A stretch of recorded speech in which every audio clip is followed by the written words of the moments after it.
Assalamualaikum warahmatullahi wabarakatuh. Ketemu lagi dengan Kak Furkon di channel Arif Furkon. Pada video kali ini, Kak Furkon kembali berbagi informasi yang terbaru, terupdate ya. Seputar P3K 2024, tahap 1 dan tahap 2, di mana tahap 1 itu sudah memasuki seleksi kompetensi ya Bapak Ibu ya. Dan tahap 2 itu sudah mulai pendaftarannya sampai tanggal 31 Desember 2024. Jadi nanti untuk teman-teman yang memenuhi kualifikasi itu bisa ya kan mendaftar dari sekarang ya. Ini intinya menyiapkan dokumennya dari sekarang, nanti kalau sudah bisa daftar silakan langsung aja daftar. Seperti itu Bapak Ibu ya. Oke, ini ada informasi yang menarik Bapak Ibu ya. Ini 10 Desember 2024 part 3 ya Bapak Ibu ya. Nah, di sini Bapak Ibu perlu perhatikan bahwa ini ada kabar terbaru dari ayobandung.com Bapak Ibu ya. Oke, di sini Menpan RB merilis keputusan terbaru ya, yaitu tentang kategori tenaga honorer yang dipastikan tidak ada harapan diangkat P3K 2024. Oke, tidak ada harapan. Artinya apa, kategori honorer ini tuh benar-benar ya intinya peluangnya itu sedikit, bahkan tidak bisa daftar mungkin ya Bapak Ibu ya. Karena tidak ada harapan, ini mungkin ini tidak bisa daftar atau tidak memiliki peluang ya, tidak memiliki peluang. Ah, peluang. Nah, ini perlu Bapak Ibu perhatikan ya. Ini kemungkinan-kemungkinan yang ada ya di dalam nanti perengkingan, itu Bapak Ibu harus pahami ya tentunya ya. Ini Selasa 10 Desember hari ini ya, 14.51 tadi. Nah, perlu Bapak Ibu perhatikan bahwa memang di P3K 2024 ini banyak pertanyaan ya di channelnya Kak Purkon. Di P3K 2024 ini yang pertama digunakan penilaian itu adalah skala prioritas Bapak Ibu ya. Ini perlu dipahami, banyak yang bertanya ya di channelnya Kak Purkon. Skala prioritas ini yang pertama dilihat Bapak Ibu ya. Jadi Bapak Ibu ini termasuk apa sih? P1 atau bidan pendidik ya kan, D4 atau bidan pendidik. Ini kategori yang paling pertama ya dilihat. Untuk yang kedua itu ada THK 2. Nah, THK 2 nanti teman-teman, nah ini ada pertanyaan di channel Kawan, ngeceknya gimana ini THK 2? Nanti ada keterangannya Bapak Ibu ya. Jadi kalau Bapak Ibu sudah masuk ke akun ya kan, akun SSC ASN-nya Bapak Ibu, nanti ada keterangannya. Jadi teman-teman tinggal lihat keterangannya Bapak Ibu itu termasuk kategori apa. Nah, nanti ada keterangannya, insya Allah di THK 2 itu pasti ada muncul keterangan. Kemudian yang prioritas di bawahnya itu adalah honorer database BKN, ya kan, database BKN. Nah, teman-teman ini masuk di bawahnya honorer THK 2, seperti itu Bapak Ibu ya. Jadi ketika teman-teman itu nanti mendaftar ya kan, bertemu dengan THK 2, sedangkan posisinya teman-teman itu honorer database BKN, ya jelas kalah.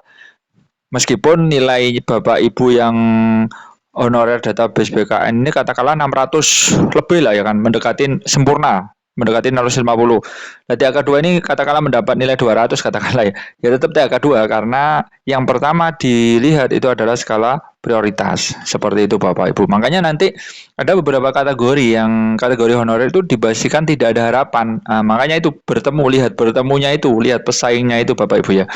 Oke, di sini Bapak Ibu bisa perhatikan bahwa ini ada kabar terbaru dari ayobandung.com, di mana Menpan RBD merilis keputusan terbaru ya soal kategori tenaga honorer yang bisa dipastikan tidak ada harapan diangkat menjadi P3K.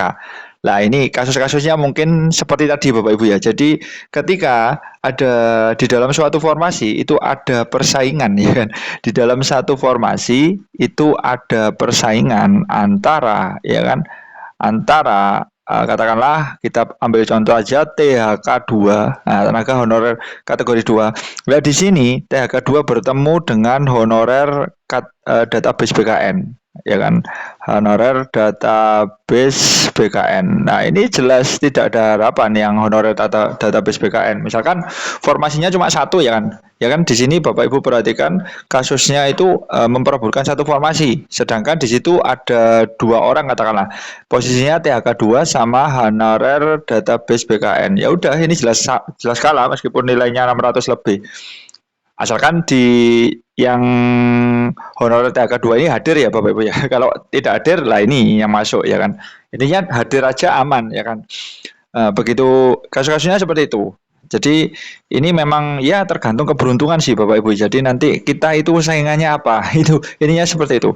Nah, di sini Bapak Ibu bisa perhatikan Ibu Rini Widiantini selaku Menpan RB juga mengungkap penataan tenaga honorer itu sudah sesuai dengan amanat UASN akan segera direalisasikan. Seperti itu Bapak Ibu ya. Nah, di sini memang pihak Menpan RB itu melakukan penataan tenaga honorer itu menjadi salah satu fokus ya program 100 hari Kabinet Merah Putih. Nah, jadi memang ini direncanakan untuk tuntas ya Bapak Ibu ya, tuntas di tahun ini. Lah sedangkan nanti ada spekulasi sih ya Bapak Ibu ya. Kan misalkan tidak semuanya tuntas nanti dimunculkan P3K part-time ya kan. P3K part-time. P3K part-time. Nah, ini banyak yang bertanya di channel Kapurkon. Ini gimana ini part-time ini? Ada atau enggak? Nah, ini jawabannya adalah regulasinya belum ada. Ya kan, ini regulasinya kita tunggu ya Bapak Ibu ya. Nanti kalau sudah ada akan Kak Furkon share ya nanti apa infonya. Tapi untuk saat ini hanya sebatas spekulasi, jadi belum ada realisasinya Bapak Ibu ya. Oke. Nah, di sini Bapak Ibu bisa perhatikan tenaga honorer yang harus terdaftar ya kan di database BKN. Ini lolos verifikasi dan validasi data ini bisa ya kan menjadi P3K 2024 tapi dengan syarat ketentuan berlaku yaitu tadi dilihat prioritasnya, terus pesaingnya itu bagaimana, ya kan, nanti nilainya itu gimana. Jadi ada poin-poin yang menentukan kelulusan P3K ini Bapak Ibu ya. Nah, di sini terdapat kategori ya, ini Bapak Ibu ya, tenaga honorer yang tidak ada harapan ya kan. Untuk diangkat menjadi P3K 2024. Nah, ini apa aja? Nah, tenaga honorer yang kategori apa yang dipastikan tidak ada harapan ya tadi bertemu dengan prioritas di atasnya seperti itu. Nah, di sini Bapak Ibu bisa perhatikan sebelumnya juga dirilis keputusan Menpan RB nomor 347 ya.